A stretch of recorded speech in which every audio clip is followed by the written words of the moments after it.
Good morning student, कैसे हैं आप सब लोग। आई होप आप सब लोग बेटा बहुत अच्छे होंगे।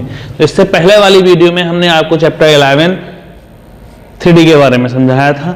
आई होप आपके सबको समझ में आया होगा। अब हम नया चैप्टर शुरू करते हैं, चैप्टर LPP, लीनियर प्रोग्रामिंग। तो बेटा लीनियर प्रोग्रामिंग जो चैप्टर है बहुत ही ईजी। आप अगर इसके लिए हम 11th क्लास में जाएं तो 11th में भी हमने लीनियर इनइक्वालिटीज चैप्टर पढ़ा था। उस चैप्टर को और इस चैप्टर को रिलेट किया जाए तो दोनों की सेम है। दोनों ही जिस टाइप से उसको सॉल्व करते थे उस टाइप से इस क्वेश्चन में सॉल्व किया जाएगा। बहुत ही इजी तरीका है। बट उससे पहले कुछ इंपॉर्टेंट नोट्स हैं जिनके बारे में हम स्टडी करेंगे, क्योंकि इसमें क्या है, अब आपके वन वर्ड क्वेश्चन आते हैं। तो वन वर्ड क्वेश्चनों के लिए कुछ डिफाइन है, कुछ ऐसे क्वेश्चन हैं जो वन वर्ड में बन जाते हैं। तो उसके लिए कुछ नोट्स प्रिपेयर करना जरूरी है। तो इन नोट्स को आप जरूर लिखिएगा। First of all LPP actual में लीनियर प्रोग्रामिंग है क्या। हम डालते हैं topic linear programming. Linear programming के बारे में पढ़ते हैं हम। तो लीनियर प्रोग्रामिंग में है आपका linear programming is a tool which is used for optimizing is a tool which is used for optimizing means maximizing and minimizing a linear function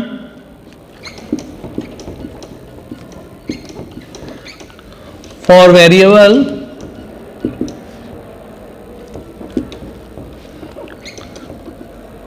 called the objective function subject to a set of linear equation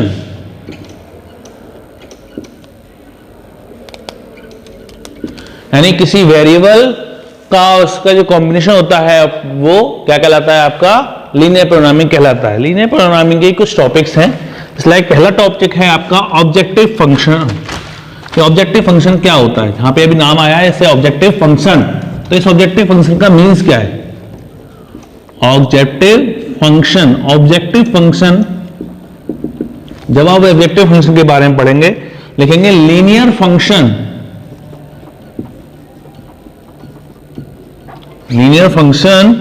which is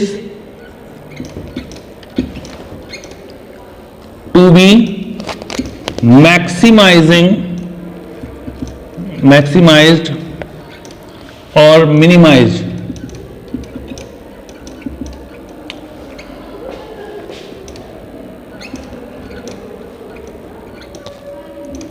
generally cost is minimize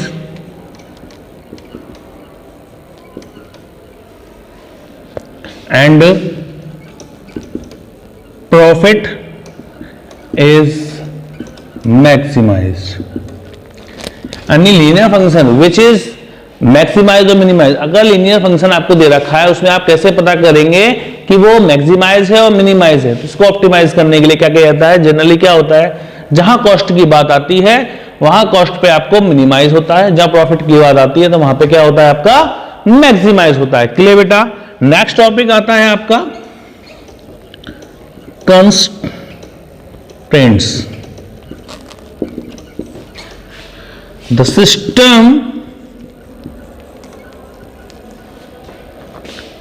system of inequalities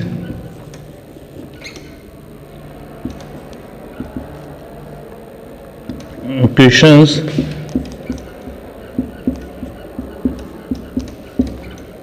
or equation involving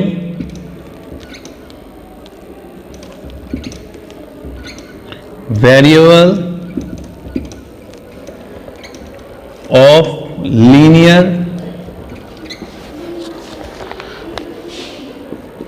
programming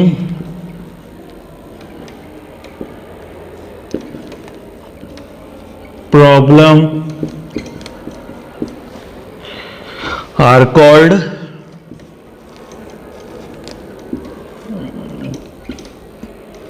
constraints. Clear बेटा? यानी जितनी भी linear programming system for inequalities या equation की form में जो variable को लेके मिलाई जाती है लीनियर प्रोग्रामिंग, वो क्या कहलाती है आपकी कंस्ट्रेंट्स। सेकेंड टॉपिक होता है उसके बाद, थर्ड टॉपिक के बाद आता है नॉन नेगेटिव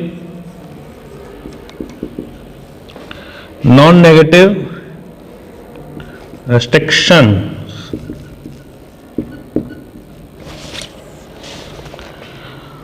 The variable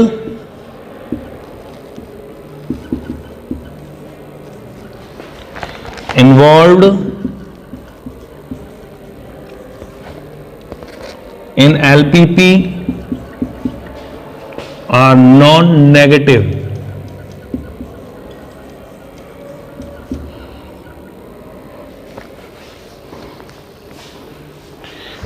ये बेटा से नोट करें यहां तक। आगे चलते हैं बेटा इसके हम टॉपिक पर, फिजिबल रीजन यानी कौन सा पार्ट आप उसका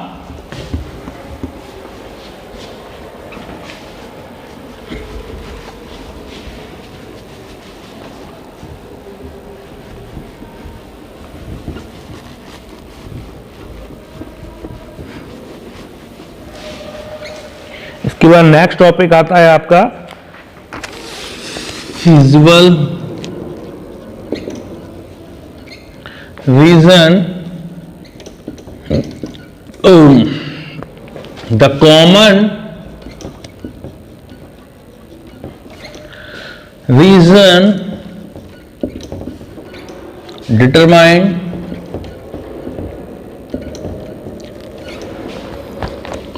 obtain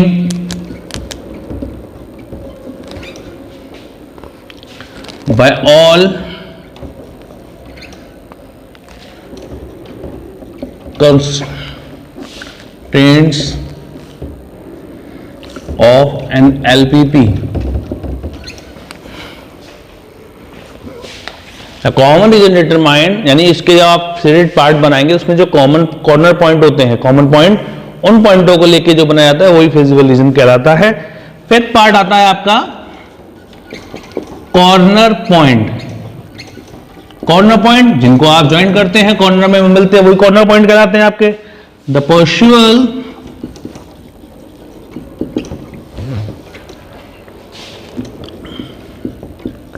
extreme points of feasible reason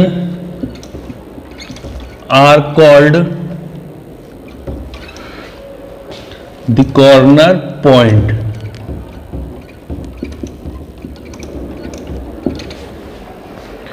last इसके बाद एक टॉपिक आता है 6 optimal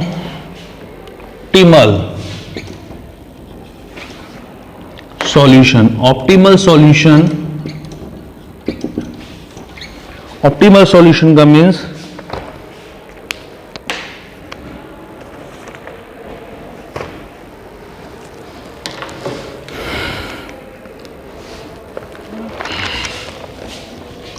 a solution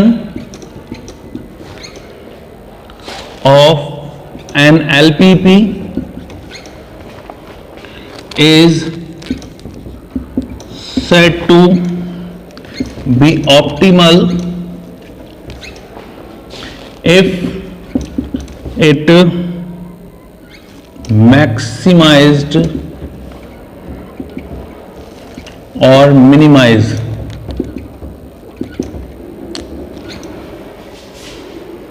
objective function. एक ऑप्टिमल सॉल्यूशन क्या होता है? जब किसी भी सॉल्यूशन ऑफ एलपीपी जो निकलता है वो या तो मैक्सिमाइज या मिनिमाइज निकले तो वो कैसा कहलाता है? आपका ऑप्टिमल सॉल्यूशन कहलाता है। अगर कुछ भी नहीं निकलता तो वो कैसा ऑप्टिमल सॉल्यूशन नहीं कहलाएगा। क्लियर बेटा, नोट करें इसको। इसके बाद आते हैं आपके सॉल्यूशन किया कैसे जाता है, उस चीज को समझा जाता है।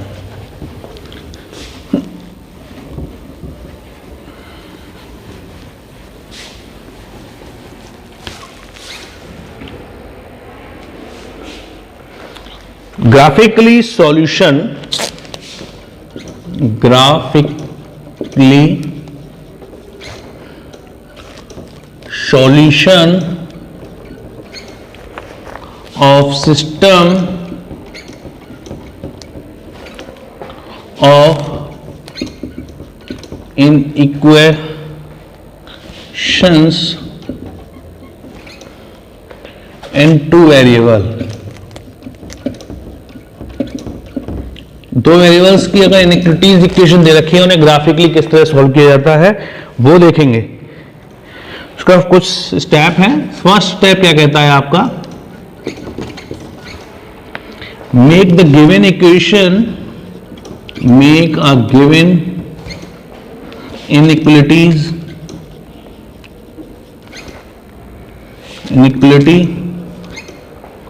as an equation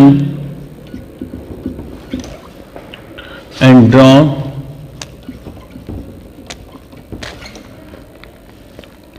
this line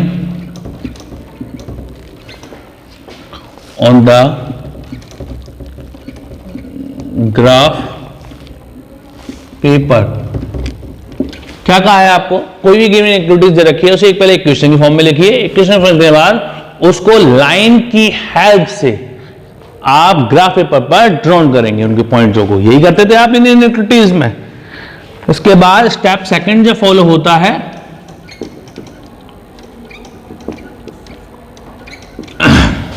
step second में if the given inequality represent a closed half plane, close half plane से कैसे होगा, जब इनइक्वालिटीज का साइन इस फॉर्म में दिया होगा तो आप उसे क्लोज यानी क्लोज से बंद करेंगे। We represent these by drawing a dark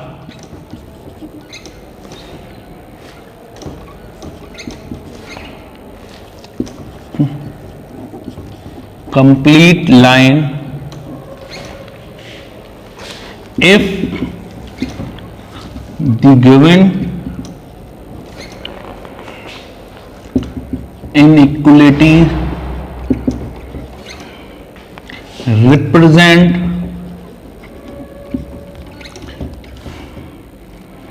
a open half plane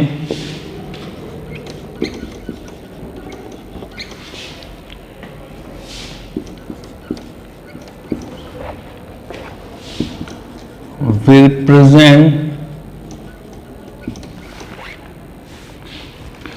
this while drawing a dotted line। तो बेटा आपको मैंने जब 11th में लीनियर प्रोग्रामिंग चैप्टर पढ़ाया था, लीनियर इक्विटीज पढ़ाया था, आपको बताया था कि जब उसकी इक्वलिटीज में इक्विटीज के साइन इस तरह के दिए होते हैं तब आप उसको एक कंप्लीट लाइन ड्रॉ करते हैं उसमें। मगर जब आपको इनइक्वालिटीज के साइन लेस देन और ग्रेटर देन में दिए होते हैं तो आप उसे डॉटेड की हेल्प से डॉट डॉट लगा के नोट करते हैं। सेम वही इसमें है। क्लियर बेटा। इसके बाद जब इसका नेक्स्ट स्टेप फॉलो किया जाता है, स्टेप थर्ड। स्टेप थर्ड क्या कहता है, the line ax plus by equal to c divide the xy plane into two half plane। सही बात है, तो हाफ प्लेन में ही किया जाता है। Step fourth, select any point which does not lie on the line containing that point will be the well solution. We represent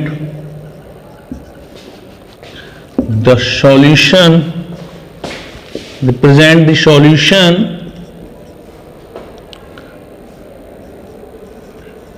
reason why shading it.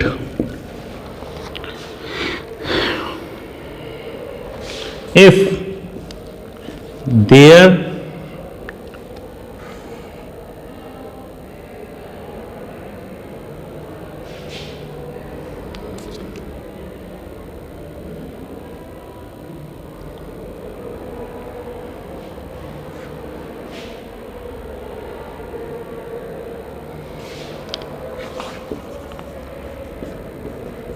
Step fifth, if there are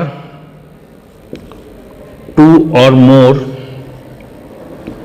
inequalities in equations, then said the solution reason for all the inequalities. Inequalities, the common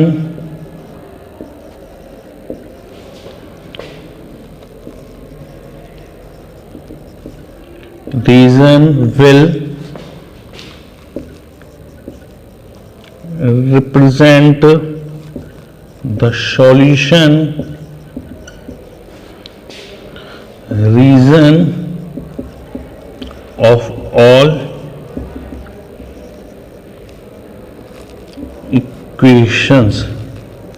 यानी आपको जितनी भी equations, दो या दो से ज्यादा मोर equation दे रखी हैं, सेम उनके आप क्या करेंगे, उन इक्वेशन को आप उनके सेट पार्ट से उनको डॉटेड या लाइन से नोट करेंगे। उसके बाद जो कॉमन पॉइंट निकलेगा, जो कॉमन लाइन होगी जो सेटेड हो रही होगी, उसका सॉल्यूशन आप निकालेंगे, तो वो सॉल्यूशन इसके अंदर निकल के आएगा। क्लियर बेटा? तो इसे नोट कर लीजिए आप। इसके बाद आगे चलते हैं हम।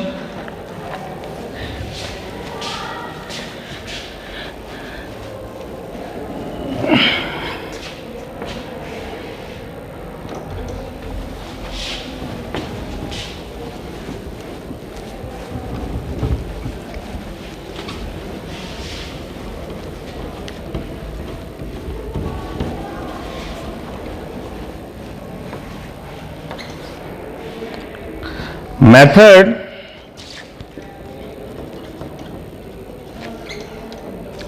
to solve LPP graphically। तो स्टेप थे, उसको मेथड कैसे है इसको सॉल्व करने का। सबसे पहला स्टेप इसके लिए क्या है आपका, स्टेप फर्स्ट कहता है draw the half plane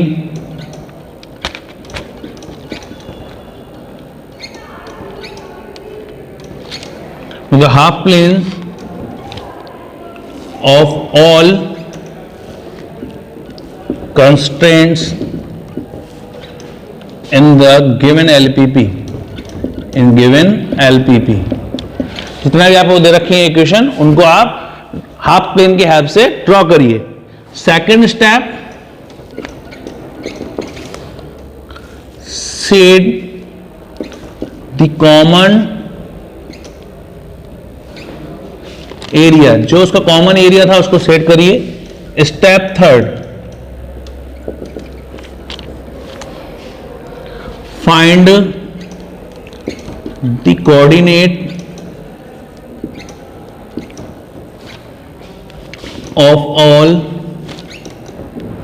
the vertices of the shaded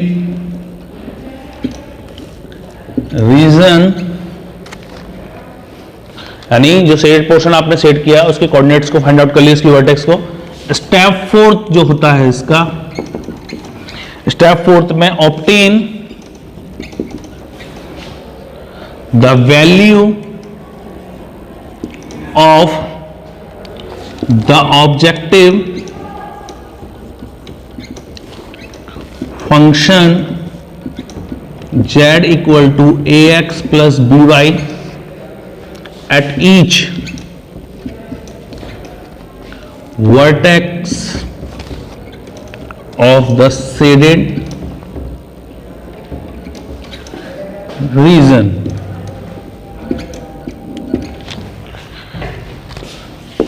Let M and M be the maximum and minimum value of Z respectively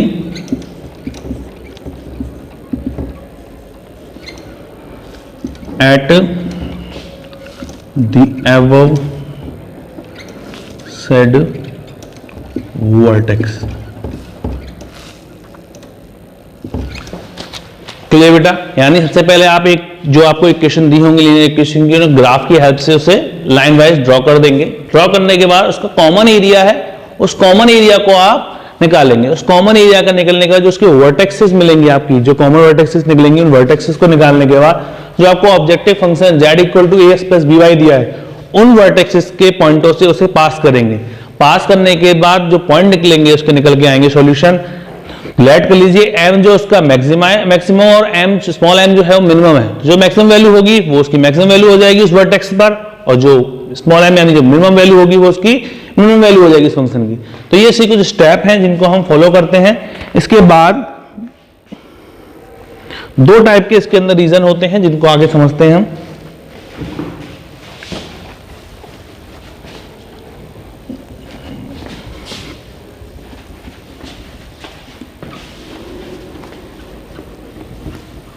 देखिएगा, पहला होता है when region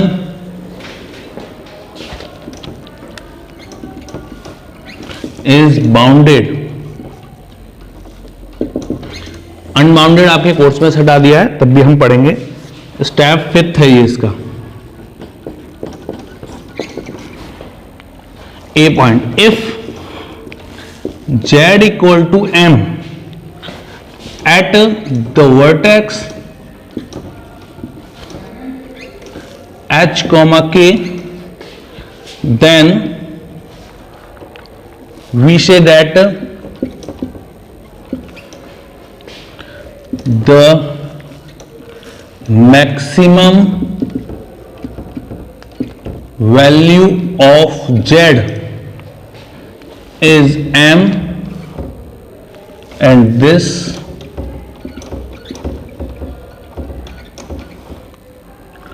occurs when x equal to h and y equal to k.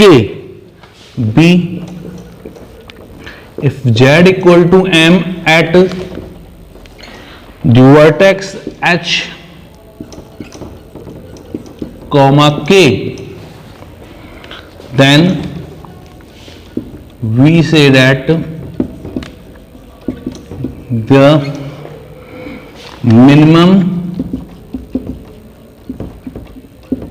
value of z is m, and this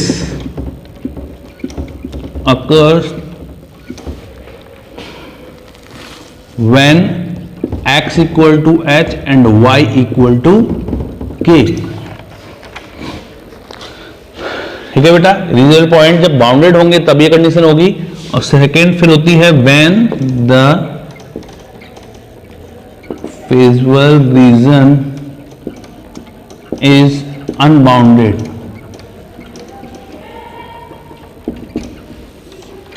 step 6,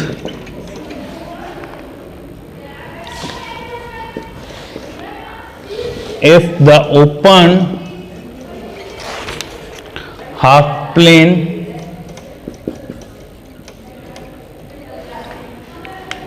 determine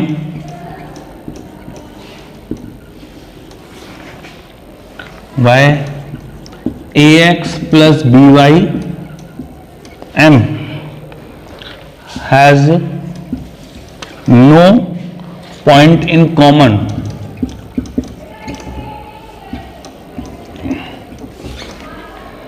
with the visual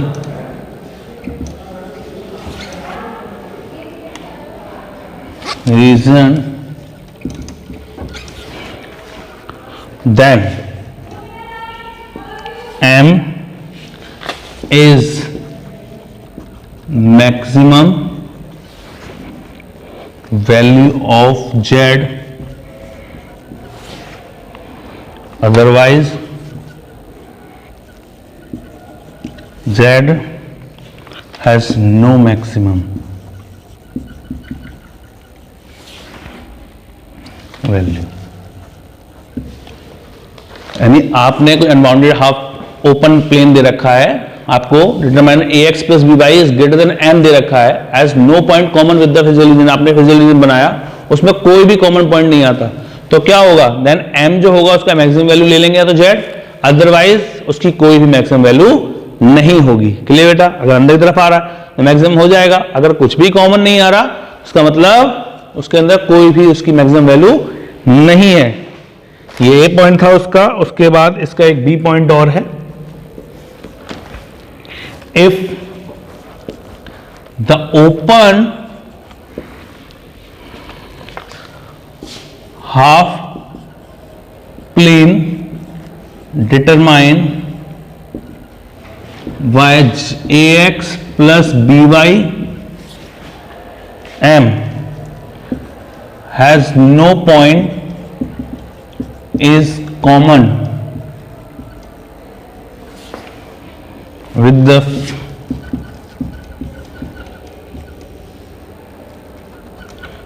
reason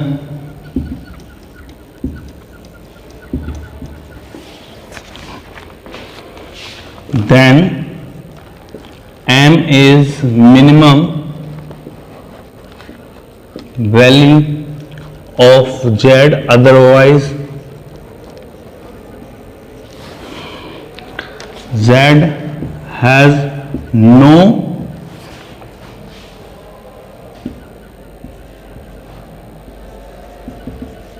minimum value।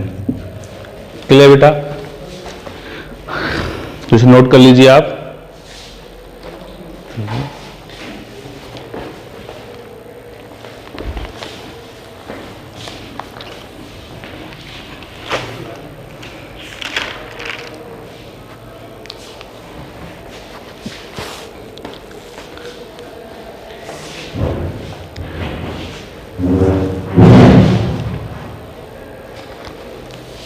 तो यहां तक आप इसे बेटा नोट करें, इसके बाद मैं आपको इसका एक एग्जांपल लेके और समझाता हूं, उससे आपका सब कुछ क्लियर हो जाएगा। क्लियर बेटा, देखिए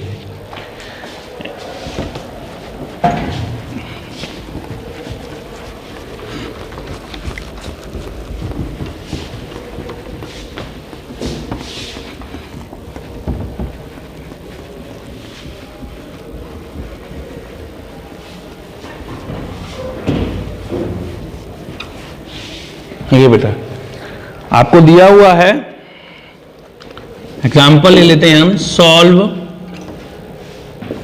the following LPP maximize Z equal to 30x plus 40y and subject क्या दिया है आपको, subject to constraints x plus y less than 6 and 2x plus 3y to 14 x, y greater than 0। ठीक है बेटा, अब देखिए आपको सॉल्यूशन निकालना है। सबसे पहले मैंने लाइन ली x plus y greater than equal to 6। इसके लिए आप बनाओगे इसका एक पॉइंट x और y।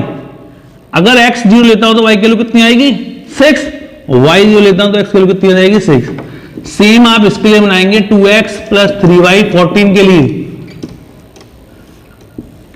इसका जब आपने x और ये y, जब x 0 तो y की वैल्यू 14/3, जब y 0 तो x की वैल्यू कितनी आ गई 7। पासेस ओरिजिन 0,0 से इसको मैंने पास किया तो 0 प्लस 0 लेस देन 6, 0 छोटा है 6 से। ये बात कैसी है आपकी, ट्रू।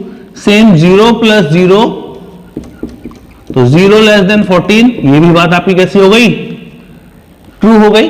नाउ हमने इसको z को इस तरह से ग्राफिक पॉइंट पे समझाया, 0 1 2 3 4 5 6 7 8 x 1 2 3 4 5 6 7 8 y। पहला पॉइंट क्या है 6,0 और 6,0 मिला दीजिए आप। इक्वल टू का साइन है इसलिए हम इसको किस तरह से लाइन से नोट करेंगे। अगर इक्वल टू का साइन नहीं दिया होता इक्वल टू का तो लेस देन से बढ़ते। फिर क्या है 7,0 से 14 3 6 4 12, तो यहां से लेकर कहां तक आएगा 7 पर। दोनों ही कंडीशन कैसी है आपके पास, ट्रू। ट्रू का मतलब होता है अंदर वाला पार्ट। तो अंदर का पार्ट कौन सा हुआ इसका, ये उसका कॉमन पार्ट बना। ये अब इंटरसेक्टिंग पॉइंट निकालना था हमें। इंटरसेक्टिंग पॉइंट के लिए दोनों line x plus y equal to 6 और दूसरी equation 2x plus 3y equal to 14, 2 से सॉल्व कर दो तो 2x plus 2y equal to 12 and 2x plus 3y equal to 14, minus minus then minus y equal to -2, तो y की value 2। Put in equation first, then x plus 2 equal to 6, तो x equal to 0.4 आ गया। Inter point क्या निकला 4,2। फिर हम निकालते हैं इसका कॉर्नर पॉइंट। जो कॉर्नर पॉइंट जिनसे पास किया था, एक पॉइंट आया कॉर्नर पॉइंट 6,0 4,2 और ये 0,14/3। इन तीनों पॉइंट से पास करेंगे। सब पॉइंट से पास नहीं किया था, केवल जो शेडेड पार्ट है उस पास किया था। तो पास करने पे हमने देखा जो मैक्सिमम वैल्यू आ रही थी वो कितनी थी 200, मिनिमम वैल्यू कितनी आई थी 180। आपसे मैक्सिमम पूछी है तो मिनिमम वैल्यू निकाल देंगे एट 200 किस पर 4,2 पर। मिनिमम होता तो 180 हो जाती किस पर 6,0 पर। तो क्लियर बेटा। तो इस एग्जांपल के हेल्प से आपने देखा होगा आपके कुछ क्वेश्चन डाउट्स जो थे वो क्लियर हुए होंगे, जो आपको मैंने इसके मेथड बताया था सॉल्व करने का, उस मेथड के हिसाब से। अगर कुछ भी तब भी डाउट नहीं रहता है तो आगे की नेक्स्ट जो हम वीडियोस में हम एक्सरसाइज 12.1 के बारे में समझेंगे, तो वहां आपके डाउट अच्छी तरह से क्लियर हो जाएंगे। तो यहां तक मेरी वीडियो देखने और समझने के लिए थैंक यू सो मच। से नोट कर लीजिए बेटा आप लोग।